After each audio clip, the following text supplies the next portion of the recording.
우리가 지난주에 예배를 10분 늦게 시작했습니다.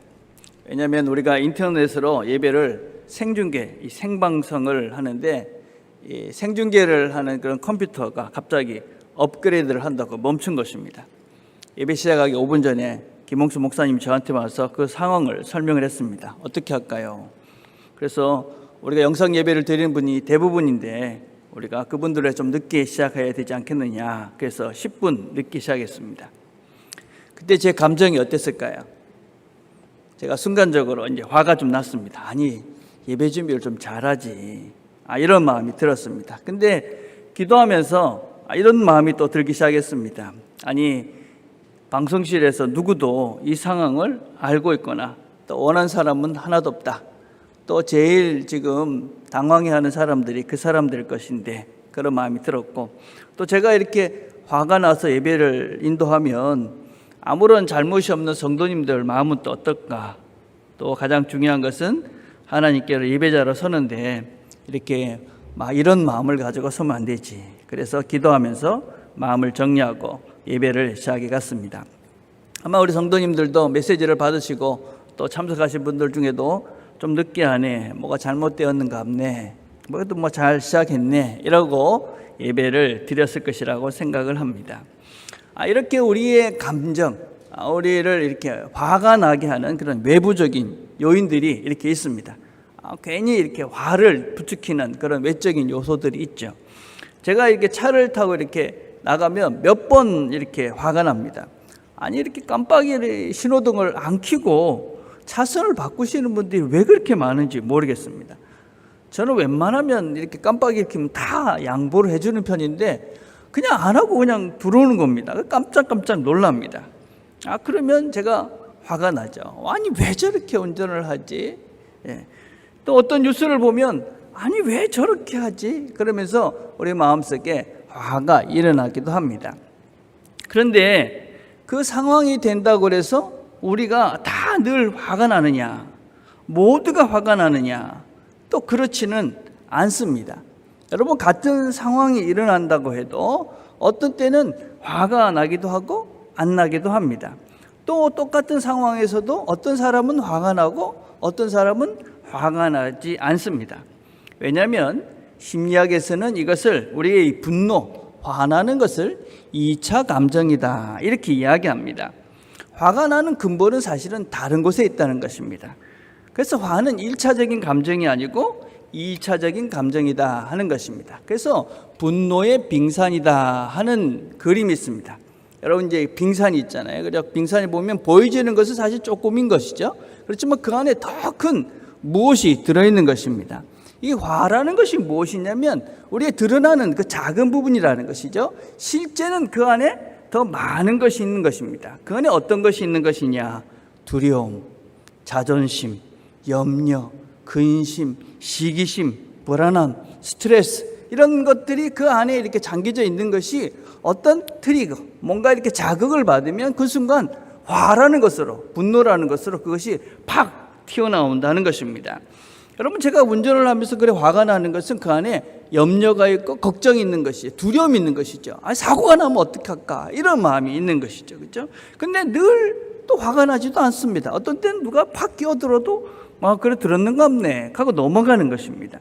내 마음의 상태, 또 각 사람의 상태에 따라서 그것이 화로 이렇게 표출이 되기도 하고 표출이 안 되기도 하는 것입니다. 그런데 이런 분노의 마음을, 그런 마음을 이렇게 품고 계속 있으면 어떻게 되느냐? 화가 잘못 표출되기도 하고 사단이 틈을 타는 것입니다. 그래서 오늘 우리가 읽은 본문에 뭐라고 얘기합니까? 분을 내어도 죄를 짓지 말고 해가 지도록 품지 말라. 마귀에게 틈을 주지 말라. 대표적인 이 분노를 잘못 표출한 사람이 가인입니다. 가인. 우리가 지난주에 날마다 행복한 묵상에서 살펴본 사람입니다. 여러분, 가인의 분노를 한번 살펴봅시다. 성경에서 분노를 제일 처음 드러낸 그런 사람이죠. 가인이 왜 화를 냅니까? 하나님이 자신의 재물을 받지 않았기 때문입니다. 창세기 4장 4절과 5절을 보면 아벨은 자기도 양의 첫 새끼와 그 기름으로 드렸더니 여호와께서 아벨과 그의 제물은 받으셨으나 가인과 그의 제물은 받지 아니하신지라. 가인이 몹시 분하여 안색이 변하니. 왜 화가 나느냐? 하나님이 자기의 제물을 받지 않았기 때문입니다. 그래서 화가 났습니다. 근데 어떻게 합니까?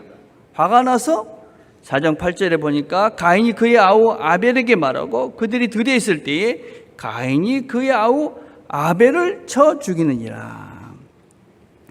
아벨을 들로 불러서 아벨을 죽여버립니다. 아니, 아벨이 뭘 잘못했습니까? 가인이 자기의 제사를 안 받은, 제물을 안 받은 것이 아벨 때문입니까? 가인이 잘못한 그 문제의 원인 제공이 누구한테 있는 것입니까? 사실은 아무런 상관이 없는 아벨에게 그 모든 원인을 돌리고 아벨을 죽여버립니다. 미워하고 살인합니다. 여러분, 가인의 제사를 안 받은 것은 아벨 때문이 아닙니다. 하나님은 바른 제사를 드리면 우리 모두의 제물을, 예배를 받아주십니다. 그런데 아벨의 제사를 받은 것 때문에 가인은 화를 내는 것입니다. 여러분, 다른 사람이 바르게 하고 다른 사람이 잘된 것을 보고 화가 난 것입니다. 그것을 우리가 시기라고 그럽니다. 시기심. 다른 사람이 잘된 걸 보고 시기하는 마음이 든 것입니다. 비교하고 나보다 잘됐다. 그것 때문에 화가 나서 결국은 살인을 하게 된 것이지요. 우리 사회를 보면 끝없이 경쟁하고 비교하면서 서로 적대시하는, 그래서 시기심을 은연중에 부추기는 그런 사회가 우리 사회입니다. 여러분, 자녀들에게도 은근히 시기심을 부추깁니다. 누가 이렇게 하는 걸 봐라. 누구 너보다 잘하던데. 그러면서 이게 당연히 시기심을 부추기는 것을 아무렇지 않게 생각하기도 합니다.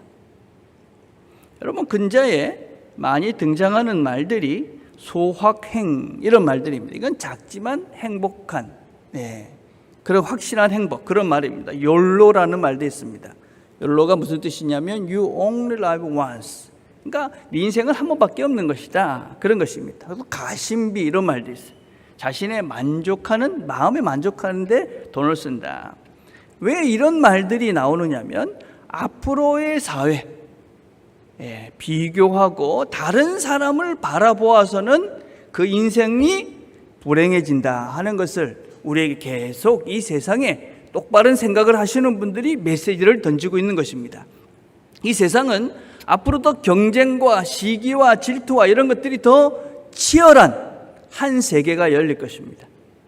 그런 세계 속에 살게 되면 불행하고 정말 분노에 찬 인생을 살 수밖에 없다. 그래서 근자에 유행했던 아들러 심리학에서는 이런 이야기를 합니다. 남의 눈치 보고 남의 기대를 채우려고 하지 말라. 다른 사람들도 너의 눈치 보거나 기대하지 않는다. 그러니 너 스스로의 삶, 스스로를 만족하면서 즐겁게 살아라. 이게 최근에 유행했던 아들러 심리학의 핵심입니다. 산업주의, 물질주의, 이런 것들이 품어내는 경쟁해라, 더 가져라, 이 새로운 것이 있어야 네가 더 행복하다. 거기에 빠져가지고 시기하고 질투하며 경쟁하면서 그렇게 살다 보면 우리 모두는 자신을 수치스럽고 자신을 연약하고 자신을 작은 존재로 인식할 수밖에 없습니다. 점점점 더 깊은 열등감에 빠집니다. 그래서 점점 이 빙산, 이 분노의 빙산이 점점점 커지는 겁니다. 더 분노하는 사람이 되는 겁니다. 화를 달고 사는 이런 분노의 사람이 되고 맙니다. 자신을 소중히 여기십시오. 특별히 그리스도인들은 하나님이 사랑하는 나로서의 나를 정말 바르게 사랑하셔야 합니다. 여러분, 내 자신을 먼저 지금의 모습을 잘 받아들이시고 인정하셔야 됩니다. 여러분, 여기까지 지금까지 살아온 나를 칭찬하십시오. 나에게 감사하십시오. 이렇게 수고하면서 여기까지 살았으니까 내 자신을 먼저 내가 소중히 여기셔야만 합니다. 여러분, 지금 우리 모습은 다 각자가 다르지만 우린 나름대로 수고하면서 애쓴 여기까지 온 내가 있지 않습니까? 노력하면서 여기까지 온 겁니다. 수고한 내가 있는 것입니다. 여러분, 다른 사람들 때문에 내 자신을 상하게 할 필요가 전혀 없습니다. 하나님이 여기까지 나를 인도해 주셔서 여기까지 내가 와 있다 감사하시고 그것에 만족하시고 지금의 나를 진짜 사랑해 가십시오. 그래야 우리가 시기를 멈추고 지금 나를 감사하는 그런 삶을 살 수가 있지요. 여러분, 두 번째 이 가인의 문제는 무엇입니까? 가인은 기회를 얻었으나 상실합니다.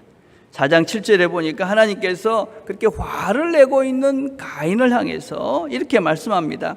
내가 선을 행하면 어찌 낯을 들지 못하겠느냐. 죄가 너를 원하나 너는 죄를 다스릴지니라. 왜 화를 내고 있느냐?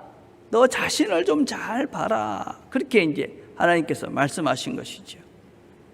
여러분, 이 본문을 보면서 어떤 생각을 하십니까? 어떤 것을 깨닫게 됩니까? 사람이라는 존재는 하나님이 말씀하셔도 잘못을 인정하기가 참 힘든 존재다 하는 겁니다. 하나님이 말씀하셨는데도, 하나님이 너 이렇게 하면 안 된다 그렇게 말했는데도 그것을 못 깨닫는 것이, 그것을 못 알아듣는 것이 우리 사람입니다. 여러분, 잘못을 지적받아서 내가 고치려고 한다, 정말 대단하신 분들입니다. 겸손한 사람이고 성숙한 사람입니다. 보통은 어떻습니까? 너 틀렸다 그럼 어떻게 반응합니까? 분노합니다. 그래, 너 잘났다. 너가 뭘 안다고. 다 이유가 있다. 나도 네가 모르는 이유가 있어. 다시 한번 우리가 빈노의 빙산을 한번 생각을 해봅시다. 여러분, 우리의 행동과 감정은 상호작용을 합니다. 윌리엄 제임스라는 심리학자가 이런 말을 했습니다. 우리가 행복해서 웃는 것이 아니라 웃어서 행복한 것이다. 그래서 여러분, 연기자들이 연기를 하기 전에 내가 화를 내야 되는 연기를 하려고 그러면 어떻게 하느냐면 먼저 화내는 행동을 먼저 하는 겁니다. 그래서 물건을 막 집어 던진다든지 소리를 막 지르는 겁니다. 그러면 이제 분노가 올라오는 거예요. 그래서 그렇게 연기를 하는 것입니다. 그래서 여러분, 우리의 행동이라는 것과 우리의 감정이라는 것은 아주 긴밀하게 연관이 되어져 있는 것입니다. 그래서 우리의 내면에 이런 시기, 질투, 두려움 이런 것들이 있어가지고 화를 밖으로 확 표출을 합니다.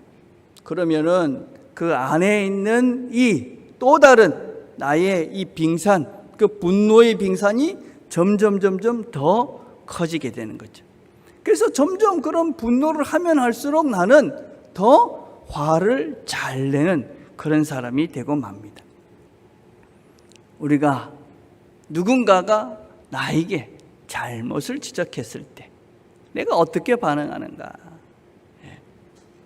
그래서 성경은 분노를 더디하라, 천천히 하라, 적게 하라 그렇게 말씀합니다.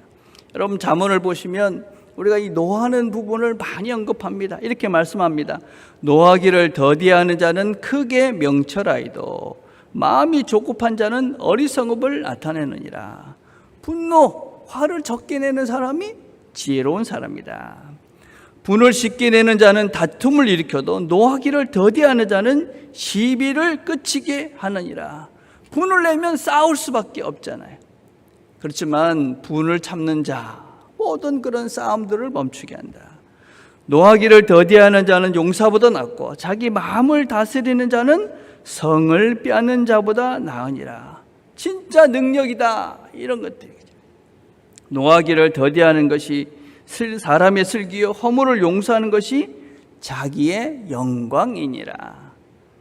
여러분, 스스로가 만족한 인생, 내가 이 정도를 참는구나. 또 하나님이 어떤 분입니까? 하나님은 여호와는 노하기를 더디하시고 인자가 많아 죄악과 허물을 사하시나니. 그래서 우리는 이 분노를 다스리고 통제할 수 있어야 됩니다. 어떻게 우리가 이 분노를 통제하고 우리가 조절해 갈 수 있을까요? 무엇보다도 우리가 이 분노를 정당하게 표출하는 법을 훈련해 가셔야 합니다. 여러분, 분노를 표출하는 것은 크게 세 가지가 있습니다. 첫 번째는 공격적으로 자기의 분노를 표출하는 겁니다. 이 공격적인 이 표출이 과해지면 폭력이 됩니다. 요새 분노 조절 장애자들이 종종 있습니다. 세 가지를 한번 생각을 해보셔야 됩니다. 이 세 가지가 있다. 그럼 나는 분노 조절에 문제가 있다고 생각을 하시는 겁니다. 타인의 잘못을 그냥 넘어가지 못하고 늘 지적하고 마찰이 생긴다. 두 번째는 화가 나면 거친 말과 함께 폭력을 행사한다. 던지고 부수고 한다. 세 번째는 중요한 일을 앞두고 화가 나서 그 중요한 일을 망친 적이 종종 있다. 여러분, 이런 감정들, 이런 경험들이 나에게 있다. 그러면 위험한 상태입니다. 여러분들은 반드시 치료를 받으셔야 합니다. 그냥 이것은 치료 그냥 없어지는 것이 아닙니다. 혹시 내가 이런 감정들이 통제가 되지 않아서 특별히 폭력적인 것으로 뭔가 표출이 된다. 반드시 상담을 하시고 치료를 받으셔야 합니다. 여러분, 특별히 이런 분노를 표출하는 것을 자녀들 앞에 행하시면 이런 분노가 잘못된 폭력들이 대를 물려서 이어가게 되어집니다. 여러분, 화를 어떻게 다루는가? 자녀들이 그냥 보고 배우는 것이죠. 여러분, 텔레비전을 보면 막 화가 난다고 던지고 부수고 폭력적인 장면들을 보여줍니다. 여러분, 정말 잘못된 것입니다. 사회적으로 치료를 해야 되는 부분입니다. 우리 모두는 사실은 그렇게 화를 처리해 가지 않습니다. 자녀들에게도 그런 영상을 보여줘서는 안 되고 봐도 그런 것들을 설명을 해 주셔야 됩니다. 여러분, 우리가 화를 한번 잘못 표출하면 인생이 망치는 거죠. 누가 뒤에서 한번 빵빵거렸다고 그래서 쫓아가가지고 화를 막 표출을 합니다. 그 인생이 망가지는 것입니다. 여러분, 한번 그런 화를 잘못 표출하면 그 인생은 영원히 헤어나올 수 없는 큰 수렁에 빠지게 됩니다. 그래서 혹시나 여러분 주변에 이런 화를 통제하지 못하는 사람들이 있다. 그러면 치료를 받게 하셔야 됩니다. 요새는요, 상담하기 아주 잘 발달되어 있기 때문에 여러분들이 적절한 그런 치료를 받으면 다 해결이 되어집니다.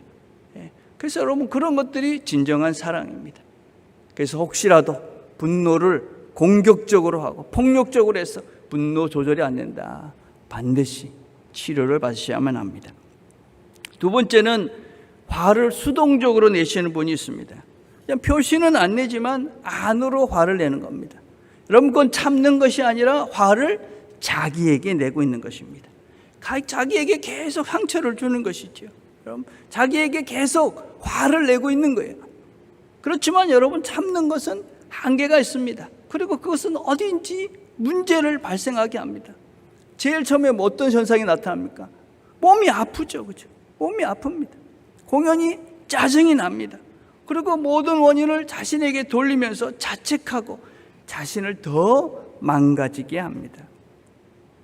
여러분의 잘못이 아닙니다. 여러분.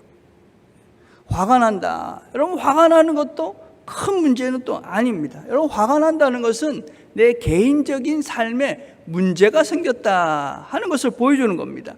내가 먼저 문제가 생겼구나. 여러분, 화가 날 때 여러분 자신을 먼저 보십시오. 아, 내가 화가 지금 났구나. 그리고 내 자신에게 나 지금 화났어. 이렇게 스스로에게 말씀을 하십시오. 그리고 그 감정을 알아채시면 됩니다, 여러분. 그래서 여러분, 분노라는 것이 무조건 나쁜 감정이 아니라 내 자신의 문제가 생겼음을 알려주는 신호입니다. 아, 내가 지금 이렇게 힘들어서, 어떤 때는 고통스러워서 이렇게 화라는 것으로 이렇게 표출이 됐구나. 나를 알려주는, 내 상태를 알려주는 표시입니다. 그래서 우리는 이런 분노가 났을 때에 정당하게 알리셔야 합니다. 드러내야 된다는 것이죠. 특별히 가까이 있는 가족들에게 있어서 이런 자신의 마음을 상하게 하는 그런 부분들은 꼭 말씀을 하셔야 됩니다. 여러분, 가랑비에 옷 젖는다, 뭐 이런 말이 있잖아요. 그죠? 가장 큰 상처를 누구한테 받느냐? 가족들한테 받는 겁니다. 가족들이 늘 하는 그런 말들이 내 마음에 상처가 돼가지고 어떻게 할 수 없을 만큼 치명적인 경우도 생깁니다. 제가 문장을 한번 만들어 봤어요. 당신이 이렇게 할 때 나는 이런 감정이 듭니다. 당신이 이렇게 해주길 바랍니다. 이런 거죠. 당신이 함부로 말할 때 나는 수치스러운 감정이 듭니다. 당신이 그 말을 멈추어 주길 바랍니다. 정확하게 여러분의 감정을 말씀을 통해서 표현을 하십시오. 여러분 배우자든 여러분의 자녀든 또 여러분 부모님이든 여러분이 지금 이런 마음이 들어서 나는 불편하다. 그래 당신이 이것을 멈춰주길 바란다. 정확하게 표현을 하셔야 됩니다. 한번 여러분 생각을 해보십시오. 어떤 때 여러분들의 마음에 상처가 되고 여러분 마음이 불편하고 화가 나는지, 그럼 정확하게 여러분 마음을 이렇게 문장으로 정확하게 표현을 하셔서 말씀을 하십시오. 여러분 에이리 프롬이라는 사람은 존중하는 것이 능력이다 이런 말씀을 했어요. 존중한다. 이게 얼마나 큰 능력인지 몰라요. 그렇죠? 여러분 상대가 아프다 그러면 그걸 아픈 그대로 받아주는 겁니다. 이게 얼마나 큰 능력인지 몰라요. 나하고 전혀 다른데 내가 이해가 안 되는데도 아프다 그럼 그래 굉장한 능력이죠. 그렇죠? 성숙한 사람이고 관대한 사람입니다. 오늘 여러분들이 혹시 여러분 가까운 배우자나 자녀들이 용기를 내서 자신이 화가 났다고, 당신이 이런 것들을 행동했을 때 내가 화가 났다고 용기 있게 말씀하시면 어떻게 해야 될까요? 다른 말씀은 마시고 그냥 그래 내가 고쳐볼게 이렇게 하시길 바랍니다. 어떻게 하라고요? 다 같이 한번 해볼까요? 내가 고쳐볼게. 별로 안 하고 싶으신 분 계신가 본데 그러지 마시고, 오늘은 여러분의 자녀들이 또 배우자가 당신이 이런 말을 하면 내가 화가 나. 그러니 이런 말, 이런 행동 좀 멈춰줘. 그렇게 용기 있게, 정말 용기를 내서 말하는 것인데, 그럴 때 여러분들이 그걸 받아줘서 능력 있는 사람이 돼서, 관대한 사람이 돼서 이렇게 말씀하시는 겁니다. 그래, 내가 고쳐볼게. 다시 한번 해봅시다. 그래, 내가 고쳐볼게. 오늘 여러분 가정에서 이런 좋은 일들이 나길 바랍니다. 그래서 더 이상 우리가 분노케 하는, 서로의 마음을 상하게 하는, 그래서 서로 사랑하는 사람들을 더 힘들게 하는 이런 일들은 멈추어 쓰셔야만 합니다. 여러분 우리가 원리를 알고 지식이 내 것이 되려면 이제 실천해서 내 삶의 한 부분이 되게 해야 됩니다. 정당하게 표출하시고 그것을 인정해 주시고 또 우리가 함께 연습을 하면서 우리의 분노를 서로가 통제할 수 있도록 서로 도와주면서 우리가 함께 성장해 가는 것입니다. 여러분 두 번째, 분노를 어떻게 통제할 수 있느냐? 분노를 통해서 자신을 깊이 보는 겁니다. 여러분 우리 그리스도인들에게는 이 분노가 또 다른 기회가 되게 해야 됩니다. 우리는 새 사람이 되는 것입니다. 오늘 본문에 뭐라고 해요? 너희의 심령이 새롭게 되어 새 사람을 입으라. 이 새 사람이 어떤 사람이냐? 우리의 속사람입니다. 고린도서 4장 16절에 이렇게 말합니다. 우리의 겉사람은 낡아지나 우리의 속사람은 날로 새로워지도다. 우리의 속사람, 이 본질이 이게 새로워져야 되는 것이죠. 말로만이 아니에요. 진짜 우리의 본질이. 여러분 신앙인의 분노는 자기 자신을 보는 그런 시간이 되어야만 합니다. 아파데이아라는 말이 있습니다. 지난주에 잠깐 말씀을 드렸지만 우리가 아파데이아란 말은 자기 자신을 한 걸음 뒤로 물러서서 자기를 보는 것을 말합니다. 나와 나 사이에 간격을 두는 것이죠. 우리는 나와 나 사이에 간격을 두고 그 뒤에 계셔서 내 한 걸음 먼저, 어떤 면에서는 조금 떨어진 곳에서 나를 보고 계시는 성령님을 보는 것입니다. 성령님, 너와 나 사이에 우리의 감정과 우리의 어떤 기분 그 사이에서, 문제 사이에서 한 걸음 뒤에서 그걸 보고 계시는 성령님. 그럼 성령님이 우리에게 말씀을 하십니다. 나를 보게 하시죠. 여러분 가인에게 하나님께서 기회를 주셨어요. 말씀을 하셨죠. 네 자신을 보라. 죄가 너를 엎드리게 하지 않느냐. 왜 죄를 계속 짓게 하려고 하느냐. 내 마음을 보라. 성령님도 마찬가지죠. 우리의 분노가 일어났을 때 우리 안에 계시는 성령님께서는 우리를 보게 하십니다. 내가 화가 났다, 분노한다. 그럼 우리는 그 분노의 근본을 보는 것이죠. 근본. 물론 우리가 화가 났을 때 바로 그것이 보이지 않을 것입니다. 그러나 조금 지나고 난 다음에는 우리는 우리 자신의 화의 근본을 한번 보는 겁니다. 왜 화가 났는가? 왜 내가 이런 표현을 할 수밖에 없었는가? 내가 왜 이런가? 근본을 보십시오. 성령님께서는 그것을 보게 해주십니다.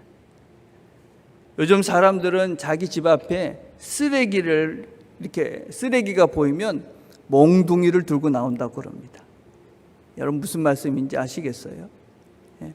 여러분 집 앞에 쓰레기가 됩니까? 빗자루를 들고 나와서 쓸어버리면 되는데 사람들은 몽둥이를 들고 나와가지고 분노를 표출한다는 거예요. 여러분 근본을 우리가 자꾸 보려고 해야 되는 거죠. 화로서는 아무것도 해결이 되지가 않습니다.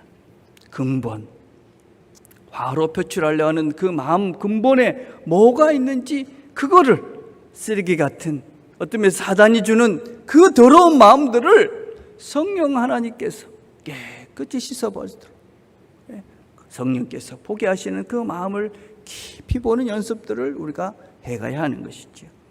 그럼 마지막으로 우리가 분노를 통해서 우리 주님의 십자가를 생각해 보는 겁니다. 여러분 십자가는 하나님의 분노의 현장입니다. 주님께서 마지막에 겟세마네 동산에서 기도를 하십니다. 아버지여 만일 할만하시거든 이 잔을 내게서 지나가게 하옵소서. 3번이나 그렇게 간절히 기도합니다. 하나님께서 이 잔을, 그건 십자가입니다. 근데 그 잔을 왜 피하려 하십니까? 그 잔은 바로 분노의 잔이기 때문에 그렇습니다. 이사야서 51장에 이렇게 말합니다. 여호와의 손에서 그의 분노의 잔을 마신 예루살렘이여 깰지어다 깰지어다. 여러분 왜 하나님께서 예수님께서 그 분노의 십자가를 지셔야만 했습니까? 에베소서 또 이렇게 말하죠. 전에는 우리도 다 본질상 진노의 자녀였더니 본질상 진노의 자녀였던 우리를 깨우시고 우리를 살리기 위해서 하나님께서 분노의 잔, 진노의 잔, 그 잔을 마신 현장이 바로 십자가입니다. 여러분 예수님께서의 하나님의 진노는 정당한 것입니다. 우리가 용서받지 못할 죄에 대한 분노이십니다. 근데 예수님께서는 하나님께서는 그 분노를 십자가에서 그 분노를 사랑으로 덮으십니다. 그 분노가 변해서 우리를 살리신 사랑으로 우리를 새롭게 하시는 하나님의 은혜로 십자가로 그 모든 것들을 대신하십니다. 십자가에서 주님께서 그 모든 분노의 잔을 마심으로 우리 모든 죄가 사함을 받았습니다. 우리의 이기심, 우리의 시기심, 우리의 욕심, 우리의 수치심, 우리의 불신, 이런 모든 것들이 주님의 십자가 안에서 용서받고 새롭게 은혜로 덮어주셔서 우리가 사랑의 하나님과 함께 그 하나님과 함께 새로운 시작을 할 수 있게 되었습니다. 여러분 우리가 화가 날 때 그 십자가를 생각해 봅시다. 분노가 변해서 사랑이 되는 현장 십자가. 이제는 더 이상 두려워할 필요가 없다. 더 이상 부끄러워할 필요가 없다. 더 이상 욕심될 필요가 없다. 더 이상 열등감에 빠져 있을 필요가 없다. 내가 다 해결했으니까 이제는 새로운 삶을, 평안의 삶을, 사랑의 삶을 살라. 그렇게 말씀하시는 주님의 음성이 그 십자가에서 우리를 다 용서하시고 새롭게 시작하게 하신 그 주의 음성이 우리를 새롭게 시작할 수 있도록 말씀으로 인도해 주실 것입니다. 우리 안에 계신 그 성령님께서 우리에게 말씀하십니다. 괜찮다. 내가 다 해결해 주었다. 우리의 분노도, 우리의 자존심도, 시기심도, 열등감도, 아픔도, 수치심도 다 십자가에 못 박아 버리십시다. 하나님께서 우리에게 새롭게 시작할 수 있는 사랑의 능력들을 부어주실 것입니다. 평안을 우리에게 허락하여 주실 것입니다. 기도하겠습니다.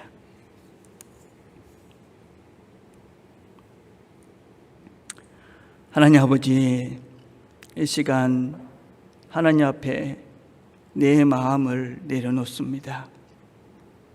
나의 분노를 십자가에 못 박습니다. 나의 이기심을, 수치심을 십자가에 내려놓습니다. 나의 두려움과 염려와 근심을 다 십자가 앞에 내려놓습니다. 나의 욕망과 욕심과 자존심도 다 십자가에 못 박습니다.